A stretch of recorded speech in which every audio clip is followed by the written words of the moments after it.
حضرت انس رضی اللہ عنہ کے مہمان خانے میں چند مہمانوں نے کھانا کھایا۔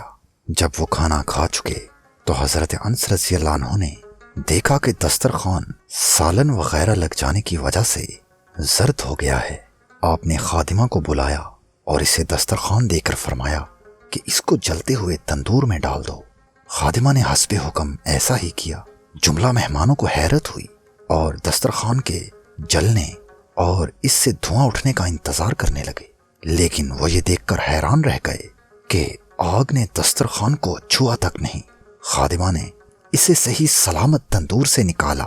اس وقت وہ نہایت سفید اور صاف ہو چکا تھا اور یوں معلوم ہوتا تھا کہ کسی نے دھو کر اس کی میل نکال دی ہو۔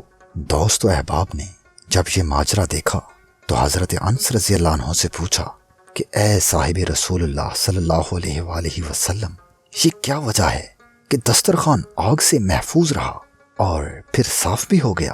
حضرت انس رضی اللہ عنہ نے فرمایا، اس کا سبب یہ ہے کہ حضور پر نور صلی اللہ علیہ وآلہ وسلم نے اس دسترخوان سے بارہا اپنے دست مبارک اور لب مبارک کو صاف کیا تھا، اس لیے اسے آگ نہیں جلا سکتی۔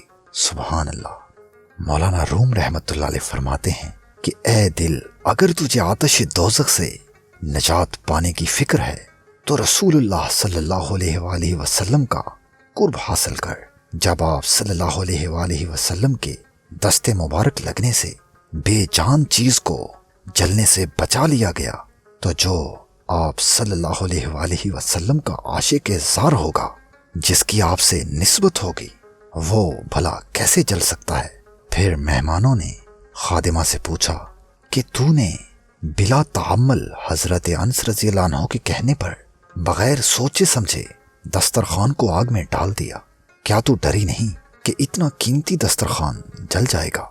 خادمہ نے جواب دیا کہ میں حکم کی غلام ہوں اور مجھے یہ یقین ہے کہ آپ رضی اللہ عنہ جو حکم فرمائیں گے وہ نقصان رساں نہ ہوگا۔ مولانا روم رحمت اللہ علیہ نصیحت کرتے ہوئے فرماتے ہیں کہ وہ شخص جس کا دل جہنم کی آگ اور عذاب سے خوف زدہ ہو، اس کو چاہیے کہ ایسے مبارک ہاتھوں اور لبوں کے قریب ہو جائے جن کا طریقہ اتباع سنت ہو۔ خدا کے پیارے حبیب حضرت صلی اللہ علیہ وآلہ وسلم کے مبارک ہاتھ اور وضع کے مکھڑے والے لب مبارک اگر کسی چیز کو مس کریں تو ان کو یہ شرف حاصل ہو جاتا ہے کہ انہیں آگ تک نہیں چھو سکتی۔ اور جو امتی سرکار دو جہاں سے عقیدت و محبت رکھے گا تو نہ جانے آپ صلی اللہ علیہ وآلہ وسلم اس کو کیا کچھ عطا فرمائیں گے۔ مولانا جلال الدین رومی رحمت اللہ علیہ فرماتے ہیں، اے عزیزم، صدق و ایمان کی پختگی میں عورت سے کم نہ ہو اور مردان خدا کا دامن پکڑ، جن کی لمس سے کندن بن جاؤ گے۔